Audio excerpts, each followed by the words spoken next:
ఈ క్షేత్రంలో ఉండే భస్మానికి పవర్ ఎక్కువ ఉంది. ఎందుకోసం అంటే 2011వ సంవత్సరం నుంచి ఇప్పటి వరకు మన క్షేత్రంలో స్వాహాకారం ఆరలేదు, ఆగలేదు.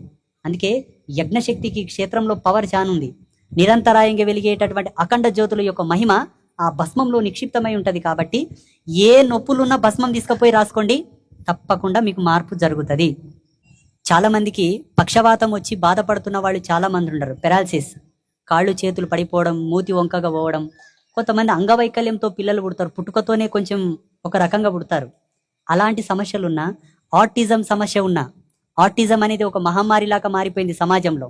అటువంటి సమస్యలున్నా, మందకోడితనం అంటారు, బుద్ధిమాంద్యం అంటారు, అటువంటి పిల్లలు ఎవరన్నా ఉన్నా, కాళ్ళ నొప్పులు, చేతులు కీళ్ల నొప్పులు, ముడిపోయి, బొక్కపోయి, కండపోయి, నరం పోయి, రకరకాల ఓయిలు ఉన్నాయి.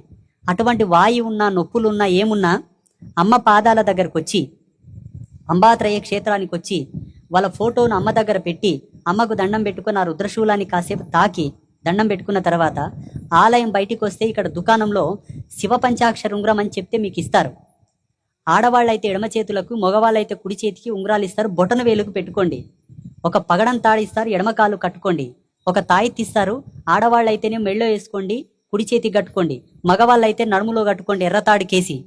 తర్వాత క్షేత్రం వాళ్ళని అడగండి, ఇక్కడ యాగం చేసేటటువంటి భస్మం ఉంటుందంట, చండీ యాగం భస్మం ఇంత అని అడగండి. ఇంత తీసుకెళ్ళి ప్రతిరోజు రాత్రి పడుకునేటప్పుడు అఘోరాలు ఊసుకున్నట్ల పై అంతా ఊసుకొని ధారణ చేసుకొని పడుకోండి.